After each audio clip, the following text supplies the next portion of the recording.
And today we have a fun-filled day as we get to talk about what went on tonight, which was the theatrics of the January 6th committee presented on, television, prime time for everyone to see and witness the spectacle. Does that sound like a democratic government to you? We'll talk about it. But yesterday there was an assassination attempt on one of our Supreme Court justices' life. If you don't watch Fox, especially Jesse Waters, or if you don't listen to Clay and Buck during the day on the radio, or if you don't listen to Sean Hannity or watch Sean Hannity, you probably don't even know about this. This is an assassination attempt on one of our Supreme Court justices. If it was one of the liberal justices, you would have heard about it, but it was Brett Kavanaugh. And it was, the person is charged with attempted murder, which means it was a full-blown assassination attempt. He admitted that he was going to kill Kavanaugh because it would make the Roe versus Wade decision reversal go to 4-4, and it would be Joe Biden who gets to pick the replacement, so it would then be 5-4, which is one of the reasons I say that Chief Justice Roberts has to get on board. Right now he's undecided. He has to get on board with conservative justices because it's a safety thing. He has to get on board because when it's 6-3, it's a lot different than a 5-4. Even after the decision, if it's 5-4, you got crazy people out there that says, well, if I kill one of them, they can go back to the case and redo it and make it 5-4 the other way. So, anyways, after the assassination attempt, the protesters outside of Kavanaugh's home continue to protest. What's wrong with that, you ask?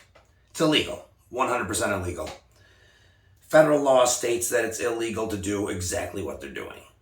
18 U.S. Code 1507, picketing and parading under this obstruction of justice means interfering, impeding, or anything to influence court officials, witnesses, jurors, or judges within the course of discharging their duties.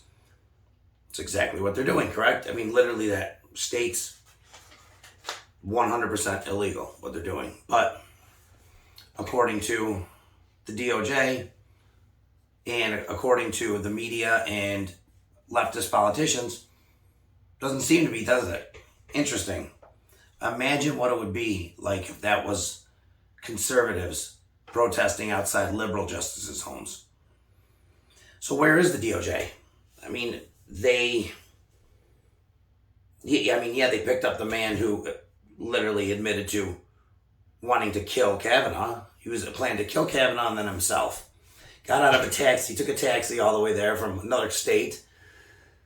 Got let off right there. Noticed there was 2 marshals that were protecting Kavanaugh's home.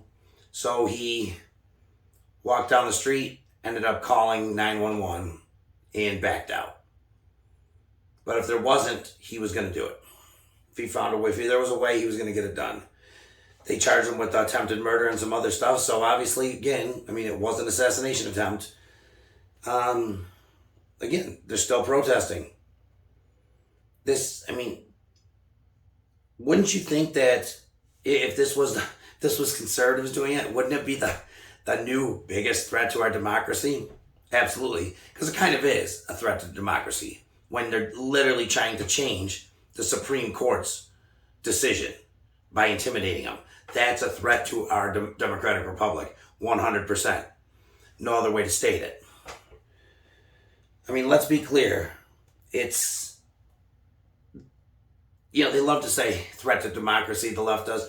Oh, this is the biggest threat to our democracy yet. But let's be clear. The only threat to our democracy is the Marxist left right now. Hands down. And as I go through more of this, I'll explain more of it, of why. As I sat earlier and I turned on the TV and I watched some of this January 6th theatrical productions. I really thought it looked exactly like you'd see from in another country, in the old USSR, or even North Korea now, or China, or some other country that has a Marxist or communist government who puts out these productions for spectacle to convince maybe themselves or to convince the people of their country that they do have, that a democratic republic here, because every communist country in their name says democratic or republic or something in there. But so in order to convince their people that that's what it is, they put out these showcases.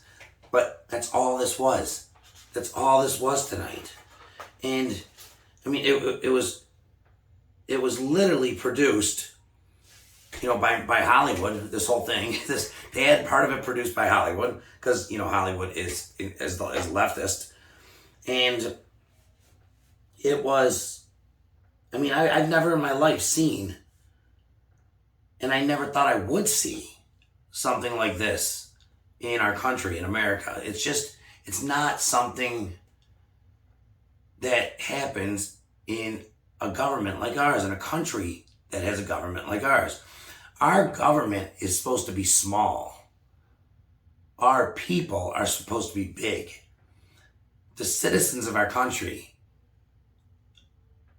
that's one reason the Second Amendment came about, to protect us from tyranny, to give us and grant us our God-given liberty and our God-given rights.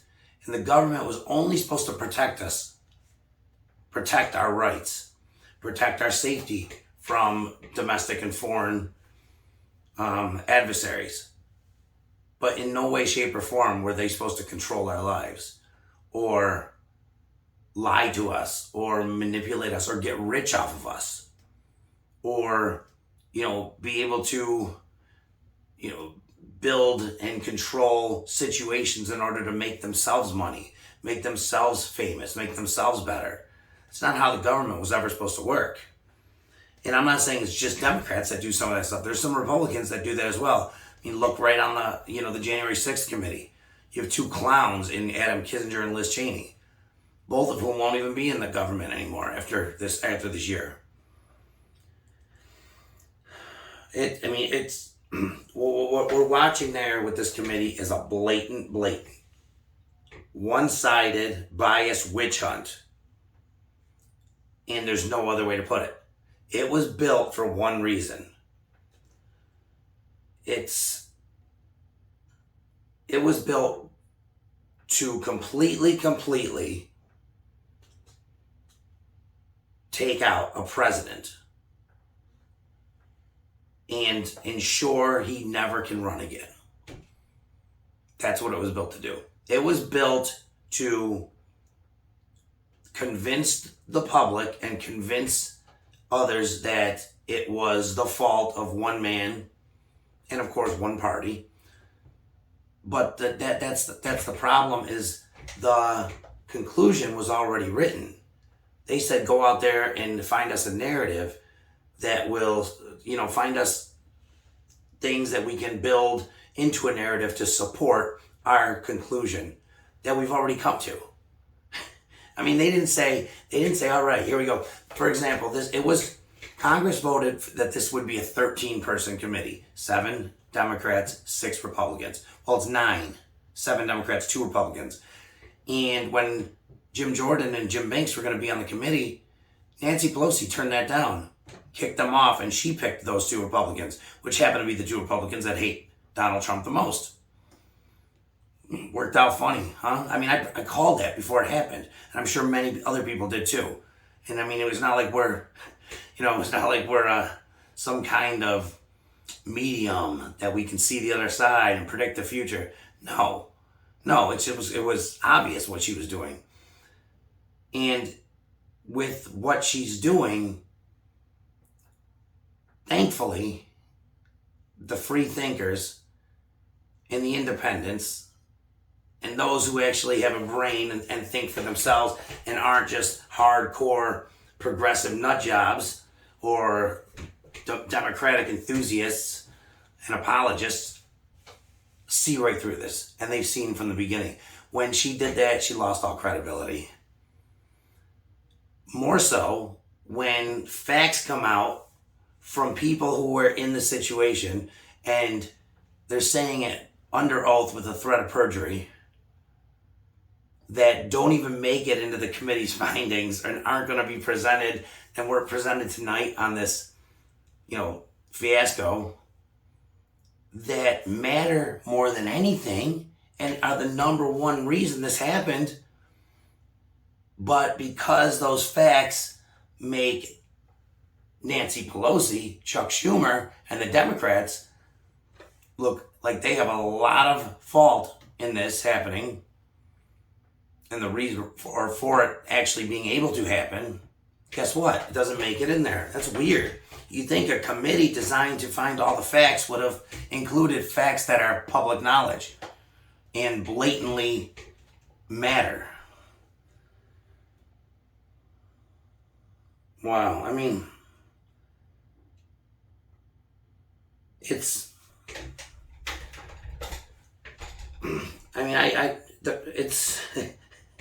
first of all, it's so one-sided against the president who, first of all, doesn't look too bad now to a lot of those people who wanted him out, does he? It's people in the middle who allowed these idiots to be in power right now, who didn't like the mean tweets and didn't like Donald Trump. It's those people who are now running towards the right and away from the left. They're kicking themselves for doing what they did, and they're not going to be fooled again. Like when George W. Bush tried to say it. There's an old saying down in Texas, or is it Tennessee? Fool me once, shame on you. Fool me twice, I will not be fooled again. Really? Good job, George Dubs. Anyways, again, those people are saying, right now, fool me twice, shame on me. And they're not going to let it happen. So this January 6th charade isn't going to work. It's not going to work. It's not. What it did tonight was actually drive more people to the right. The only people dancing around and having Super Bowl type parties for this tonight were the hardcore leftists who were never, ever going to vote right no matter what anyways. So it didn't matter if this happened or not. But what they tried to do tonight was take the focus off of reality, which reality shows that Joe Biden has broken every record in the book for doing bad. And he has completely rewritten the record books of ineptitude, that they needed to take the focus off of the economy, off of the border, off of our foreign policy, off of everything that we've done, off of our energy crisis, off of $5 a gallon gas average nationally. When Donald Trump said, if you vote this guy in, you're going to get $5 a gallon gas, people laughed. The media laughed. Why he says stuff like that? Sometimes he says stupid stuff. Well, how's all the stupid stuff he said coming true? Everything, including the $5 gas. He knew it. Because he knew what he was going to do with our energy sector. He knew what that would lead to in Ukraine. He says, Biden says, I'm not at fault for this. I can't control it. But he is. It's not just because of his energy policies. Of course, a lot of it was going up since the day he walked in office. So, of course, putting all these huge oil companies back into these all this red tape around them, all these restrictions and regulations that Trump removed, of course that did this. Shutting down the pipeline, of course, that, would have been great by now because it would have been going by now. Didn't initially have an effect, but ultimately the restrictions and regulations did. That was huge, and Trump knew that, so he took those away. allowed them to thrive and produce more and more and more and more, allowed us to create, a stockpile, allowed us to be energy independent, allowed us to be, more importantly, a net exporter instead of a net importer, which is huge, and allowed us to export those to places such as Germany and Poland and these places that now rely on Russia. And what he did was kept Putin from having the wealth and the finances and the funds to finance this a war in Ukraine. And he knew that if we did this, he wouldn't be able to do that because he couldn't sustain financially a long-term war in Ukraine. And Ukraine could hold their own. Trump knew that. He told Biden this. Now Biden, on the other hand, what did he do? Went right back with all these regulations, took us to a net importer, took Germany and them had to go back to Russia, start buying their oil from them. That's what happened. Made Putin rich and wealthy and gave him the financial means to sustain a long-term war in Ukraine, which is what he's doing. So, and not to mention when the troops started piling up on the border of Ukraine, what did Biden do? He sat there and did nothing. He didn't arm them then, which is what he should have done. He should have armed them then. He should have completely hammered down and rained hell on Russia and told them, instead of saying, I don't want to make them mad, like he does all the time. We don't want to make them mad. We don't want to upset them. We don't want to, aggravate them and, get the situation where, no. So they don't want to aggravate us. We're America. They're not. Biden forgets that.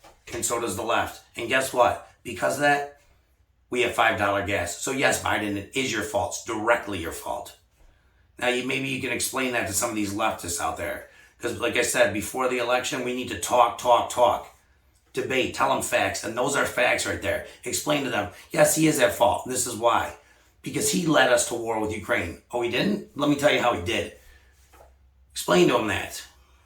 It's a pain in the butt. Oh, man, but, it's it's not going to, the way they chose the panel and all that stuff for this January 6th thing, like I said, it's not going to, everyone saw it, so I'm not even worried about it. The left should be worried because they just alienated a shitload more people. The rest of us, independent, free thinkers, we know what happened. We know what it was. We know it was a joke. We know that it was nothing more than political theater and an attempt for Nancy Pelosi and the left to, save some votes, save some people from leaving. They're not saving anything. They're actually driving more people away. More people are registering Republican than Democrat, and more by a lot, all over in Florida, Ohio, Georgia, everywhere, Texas. There's more Republicans than there are Democrats nationally for the first time ever. What does that tell you? Thanks, Joe Biden. No, and I mean it. Thank you, Joe Biden.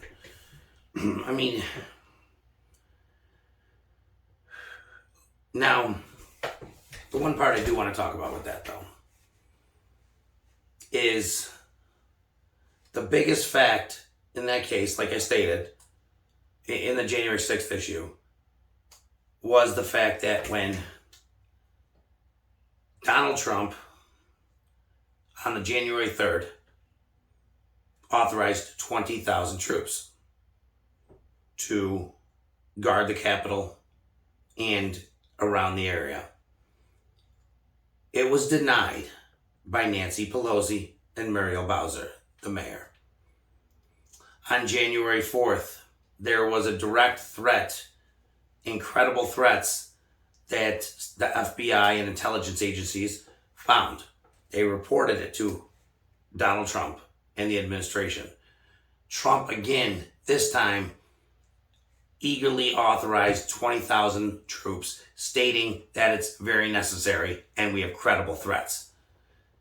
He stated numerous times, and like I stated earlier, people testified to Congress under the threat of perjury, under oath, exactly what I'm saying is true. Numerous people. This was true. We have all the documents showing that this is what happened. This was the truth. This is 100% accurate in its statements. We have the phone calls, we have everything. So don't let any leftist or anybody tell you that this didn't happen. It is absolutely 100% fact. He, again, like I said on the 4th, because of the credible threats, authorized them and said it's extremely important that you authorize these 20,000 troops that I am authorizing from the executive branch. Boom. Donald Trump does it. Once again, not only Pelosi, but Schumer, Pelosi, Muriel Bowser, and the Sergeant at Arms all deny the request. Now, the Capitol Police at the time also received credible threats, reported to the Sergeant at Arms, requesting help from the National Guard. Never, Nancy Pelosi never brought it forth to the floor, never brought it to anybody else's attention. But it is documented and is there. Capitol Police didn't get any help. You saw what happened. So, do you not believe that might be one of the biggest pieces of information that the January 6th committee, if they were legit, would want and would produce and would say, listen, this is, even if it was a mistake and not intentional on Pelosi's part and Muriel Bowser, even if it wasn't some hateful thing that they just wanted to do the opposite of Trump, which it probably was, but even if it wasn't, wouldn't you say a mistake was made? We did not authorize the correct personnel for our protection and for our safety, and this is what happened. No, they're not saying that. They didn't bring Pelosi in for questioning, or her Sergeant at Arms, or Schumer, or Muriel Bowser. No Democrats came in for questioning. Nothing. So this didn't get reported on the theatrics tonight. There was no mention on there on the January 6th live performance tonight with Dizzy Lizzie Cheney and her crew of ineptitude. It just, nothing happened on there. There was no mention of it. It's amazing to me. I mean, that in America, we're allowed to do that. This was supposed to be a legit committee. Fact-finding committee. Fact-finding. Well, those are facts. And they didn't find them. But yet I did, and so did millions of other people. Find it garbage. This is not how America would, something we just never would do. When the Republicans had control in 2016, 2018 of the executive branch and the legislative branch, both chambers there, the House and the Senate, they didn't do such things. I mean, yes, there's consequences to elections. We know that. And the Democrats won. Somehow they won. So guess what? They get to pass policy and they get to do stuff because they have the majority. But they don't get to rewrite our Constitution and our Bill of Rights. They don't get to change, fundamentally change, our roots and our democracy because you have 50-50 split with the VP being the deciding factor. That's not like you have a 70% advantage. You don't even have an advantage in the Senate. So when half the country doesn't agree with you, you do not have the right to fundamentally change our systems and structures and processes and procedures, which is what they're trying to do. And what do? They go arrest, the committee, they go arrest Peter Navarro, freaking put him in shackles, get him while he's boarding a plane and embarrass him, at gunpoint for a process crime because he lied to the FBI. But Sussman, no. So, you know what Sussman gets? Who Durham found to have a lot of nonsense. If Durham found out that he had enough stuff to be indicted, then yes, he was wrong. Trust me. Guess what? He got off, no problem. And he didn't get shackled and stuff. He got off because his jury pool consisted of 3 Hillary Clinton donors and an Obama donor and a DNC former employee. It must be nice, Sussman. Why do I feel like Peter Navarro's not going to get the same treatment? Or maybe it can be like Roger Stone, who's a 70-year-old man with a deaf wife whose house gets pre-dawn raided like he was a drug house in Compton County and, was a leader of a drug ring, a pre-dawn raid by the FBI and SWAT team with long guns and pointed all over, laser beams flashing all over, still dark, and he gets yanked out of bed. They're told to get on the ground, get on the ground. She can't understand. She's scared to death. She's deaf. She can't understand commands. He's worried about her, so he's yelling. They treated him seriously like a murder suspect. Like he said, he would have just gone down if you called him. You could have came to the door and said, hey, you got to come with me. Okay, Roger Stone, you can come with me. Roger Stone was not a hardcore criminal. It was a process crime. I mean, my God. They not to mention they tipped off CNN and told CNN the raid was coming. You don't do that in America. You don't tell the media. The FBI should never tell the media what's going on. CNN said, oh, we just happen to be here. Yeah, you happen to be there at 4 a.m., 4:30 a.m., laying there outside his Roger Stone's house just in case something big happened. And give me a break. That'd be like literally waiting at a spot where someone was going to be murdered in the middle of a desert. Oh, I was waiting here just in case. Oh, the murderer didn't tell you? No, he didn't say it. I don't know him.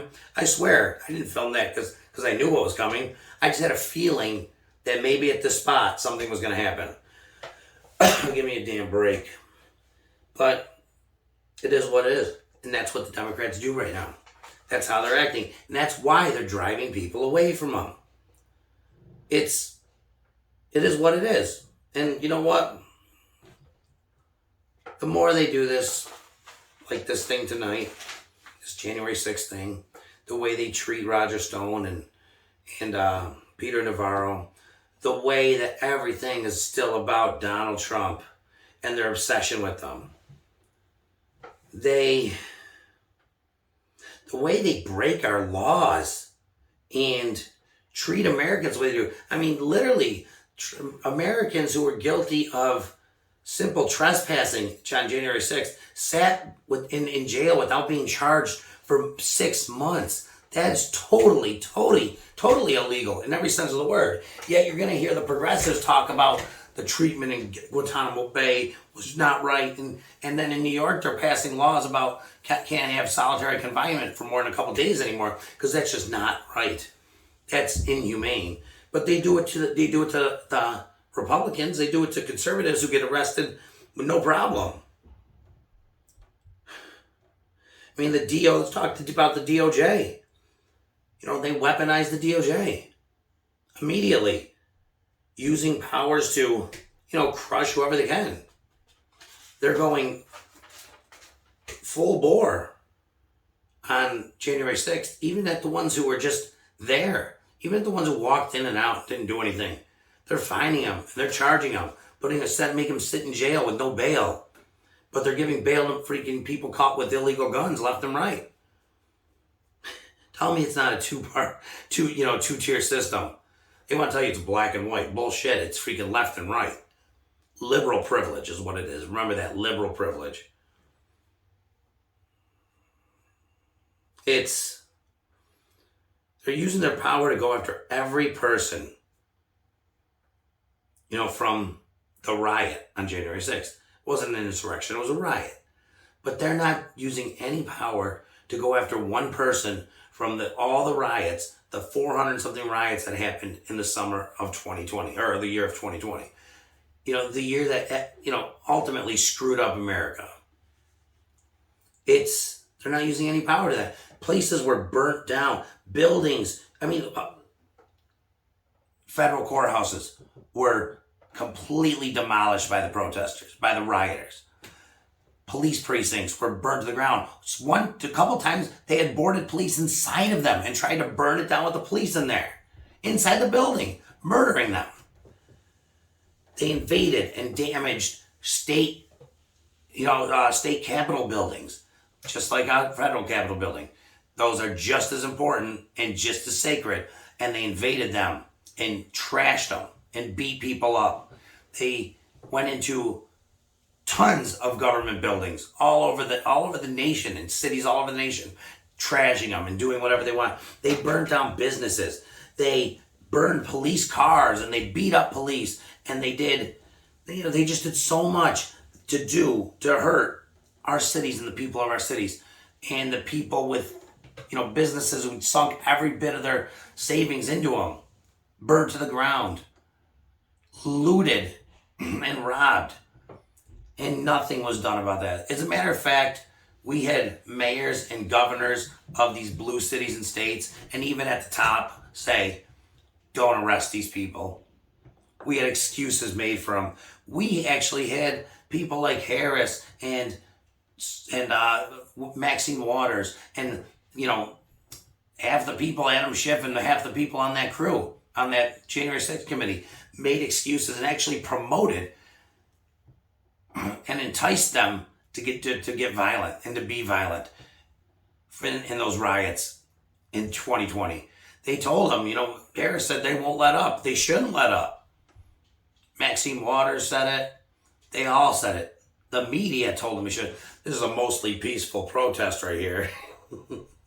As it flames out and burns behind them. And they did nothing about it. Ruined people's lives. Killed many, many police officers. More police officers died in the last 2 years than ever before in any given year. They don't care. The DOJ doesn't care. Democrats don't care. DOJ worried more about parents and school board meetings than they did about them. And they sure as hell don't care about what happened to these Supreme Court judges and Kavanaugh right now. It's a political weapon. Pelosi, you think that's a political weapon? How about this? Pelosi just held up a bill that was passed by the Senate that would offer Supreme Court justices better security and more protection. She's holding it up purposely right now to scare them, to intimidate them. That's illegal. That's another thing that's illegal to do. You can't do things to intimidate, coerce, or, oh man. Wow. What they're doing to these justices is just amazing that it's being allowed. If it was going the other way, what would be happening? What would be happening. It would be a threat to our democracy. Because it is, actually, this time.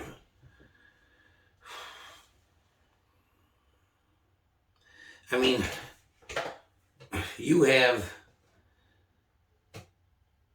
the January 6th theatrical performance tonight being talked about way more on CNN than the attempted assassination of Brett Kavanaugh, a sitting Supreme Court justice.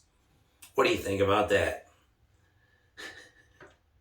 That's because, the media and these politicians, they advocate for anything that the left does and make sure they crush anything the right does and make sure they suppress anything that makes the right look good and make sure they shine out and actually lie about even and exaggerate anything the left does to make them look good. And again, suppress anything the right does. And if it makes the right look bad, they're going to go crazy with it. You talk about anything. We're talking about these mass shootings.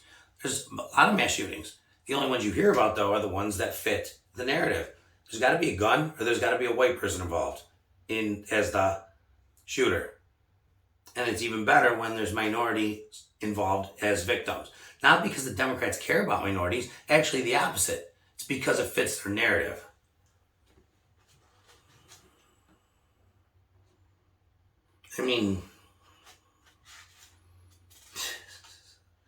I've never seen a more racist group of people than the progressive left.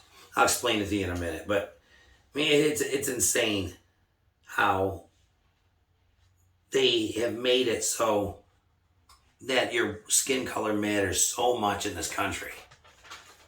But ultimately, again, people are seeing that it just doesn't. And again, that's another reason why people are leaving that party.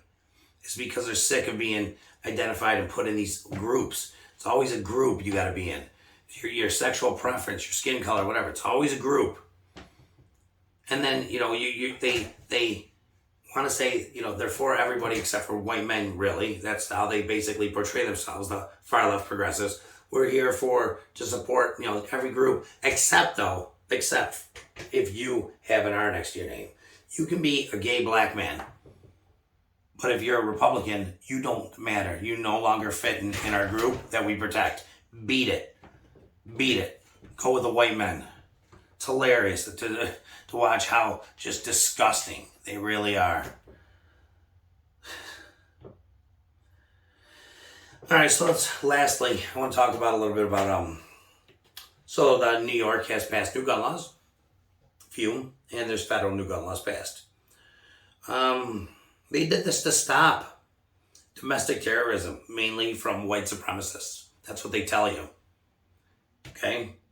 So they did this all for literally less than 0.5% of shootings and murders? Interesting. Because the fact is, less than 1% of all shooters and all murders are done by white supremacists.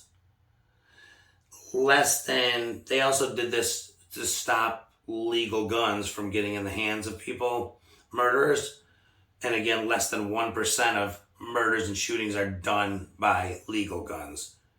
So now you got a really small group they're targeting. So they did all this and spent all this money and passed all these new laws to protect you from like 0.2% of all crime and shootings.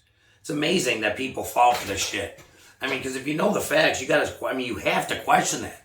You have to say, why are you doing that? I mean, literally, it's like, your boat's flooding and you're just bailing out water, but you never ever plug the hole. And it's right there, you can do it. It's insane. I mean, the fact is, they left out 99% of murders and shootings. They just said, screw it. We're not even going to touch that. Oh, don't worry about it. Doesn't matter what they're committed with. Doesn't matter who commits them. We're not going to talk about that right now. Let's take care of this first. Okay, well, mass shootings are awful. Of course they are. They're awful. It's sad anytime someone's shot, it's awful. They are a fraction, like I said, a fraction of a percent of all shootings and murders. Well, I mean, look at most of our murders. They happen in cities, in blue cities mainly too, let me tell you that, and they're with illegal guns. And they're not done by white men or women. Personally, color doesn't matter to me. But since the left really wants to really stick it in there, better tell you, that's not the truth. They're mainly done by black men in inner cities and against other black men. So they're not race-driven either. You know how many, they want to say it's race-driven too. You know how many shootings and murders each year are done that are driven by race or racism? And I'm talking any form of race, whether it's black to white, white to black, black to Asian, less than 1%. Again. So they're going after, such a tiny fraction of murders and shootings, and their narrative's a lie. It's just a lie. They want to tell you that the DOJ and the FBI, they put out these warnings like, watch out for white supremacists, are everywhere. That's the biggest threat facing people right now. And it's just a lie. It's a blatant lie. If you're walking through the city, any city in America right now, you have a 10 times better chance of getting shot from a black person in the inner city than by a white guy. And you have 1,000 times better chance of getting shot by someone that's not a white supremacist. I'm sorry, that was 100 times better, that first one, sorry. So even worse. But the point is, I don't care about color. I'm just saying, their narrative is wrong. It's wrong. You shouldn't be fearful of that. And the amount of white supremacists in this nation is minute compared to the amount of gang members and things like that. I'm not saying one's better than the other. They're both horrible. They're both horrible people. It's non-existent. The group of white supremacists that are shooting people is tiny because the amount of them are tiny compared to gang members and inner city violence and criminals. It's just the way it is. If they really were worried about this and they were worried about stopping shootings and crime, they'd be going after things like, in the inner cities, things like how people are raised and grow up. Because color, it's not just because black people are committing most of the violent crime in the nation right now, in the cities, even though they're only 7% of the population, isn't because of their color. It's because of this vicious cycle of how they're growing up and how they're being raised and what they're being raised into and the environment they're in. I mean, we know that, first of all, fatherless homes and broken families is the number one indicator, of someone growing up and being in the criminal justice system, being in gangs, dropping out of school, failure, and repeating the cycle. Number one. Florida's doing something about it, but we try to do something about it, and they'll say, no, it's racist. No, it's not racist. It's factual, and it's helping. That helps the black community if we do something. Education system, school choice, things like this. Getting criminals off the streets. We can't do anything until we get criminals off the streets. You can't have them poisoning this next generation's mind and the youth. You got to get them off the streets, right? No. Democratic laws put them back on the streets. And, of course, the welfare states. The welfare state is the worst thing that ever happened to the black community. And many, many black men who have studied this and women who have studied this will tell you that exact thing. They've looked into it. It's the worst thing that's ever happened to the black community. It hurt them more than anything. But all those things I listed, all those things are in place because of Democrats that Republicans try to fix and help, and it gets voted down. The Democrats want that failure. They want that violence in the inner cities, and they want to be the savior. We're here to save you. Here's your welfare. We'll take care of you. No, don't go get a job. No, don't change things. Don't go to a better school. We'll take care of you. You grow up and count on us.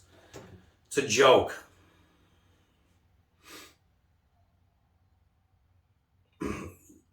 It's Democratic policies that have done this. That's the bottom line. It's just another sneaky, racist, leftist move. The left has been, the left literally, as we learn more tonight, is the most racist, corrupt, selfish group of politicians, and they will do anything for control and power. They use minorities like the black communities, and they crush those communities with their policies. Lastly, really very lastly, I want to tell you about one of the most racist things I've seen when it comes to gun laws. So, New York and a lot of other states have this wording in there. And there's a bunch of laws. You can read through them yourself if you want to look. All these laws that minimize legal guns in the city. That limits the amount of legal guns owned in the city. Legal, not illegal, legal. And the word it's used is, you can't do this, you can't carry a firearm in densely populated areas. That's what the wording is, densely populated areas. What are densely populated areas? Inner cities, right? Now, these laws are all written by Democrats. And we know how many illegal guns are owned in the city. So, Democrats literally write laws to keep guns out of black people's hands that are law-abiding citizens. And that's not racist. If that's not racist, I don't know what is. Go look it up. Go look into it. Have fun with that. So this November, and leading up to this November, we gotta talk. You gotta talk. Debate. Arm yourself with facts. Arm yourself with evidence. Talk. It's important. If somebody doesn't want to talk about it, then don't talk about it. But talk about it. People don't talk politics. No, do talk politics. It's important. It's the future of our country. You saw what one bad election does. This is bad. What's going on?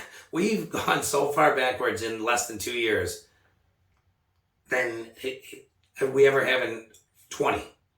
So it's super important that this November, people vote Roe v. Republican straight down. Vote red. Vote right.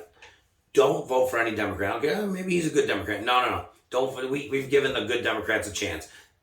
There's too many of them allowing the progressive bad Democrats to walk all over them, including our president. So beat it. They're fired. Fire Pelosi. Fire your local Democratic officials. Fire your state Democratic officials. Fire your national Democratic officials at the federal level. They're gone. They got to be gone. And I'm predicting a huge red tide, and I know it's going to happen, but we want it to be as big as possible. So talk with people. Every time you debate someone with evidence and facts, or have a conversation that includes data and actual findings and evidence that beats their narrative, it makes them think. They may not look like that. They may be running away screaming, you're a racist, you're a racist, you're a racist. But it does. It makes them think. It makes them know. Because as much as they hate it, they know you just hit them with a fact check. And hey, when somebody finds holes in a narrative and finds lies, they're going to look for lies elsewhere too. Because where there's one, there's many. And you finally get, after a while, the Leo Terrells, the Tulsi Gabbards, the Jeff Van Drews, the Vernon Jones, the Burgess Owens, the Jack Brewers, the Elon Musks, and so many more that, were lefties, that saw holes, that saw narratives that just didn't make sense, that saw the lies, that found information that was hidden by the left. And they're like, why wasn't this ever told to me? That has seen the damage and the brutality that has been brought to our country because of progressive policies. Leftist policies are bad enough. Progressive policies are literally crushing our country, crushing minorities, which is why more and more minorities are going to the right, because we don't care about color on the right. We don't. The only reason we talk about it is because the left presents these narratives that are false. So you got to battle back with the truth. Never anything but the truth, though, statistically. I talk statistics, that's it. Here are the numbers. Your narrative's wrong. So everyone's welcome with the Conservative Party and the Republican Party, because we're all just people under God, made by God, and the same people. Thanks for joining me on Red on Red. Vote Roby this November. If your primary's coming up, you know what to do. Get the best candidate available, the most electable one, and the one that can run over the Democratic candidate. Thanks, guys.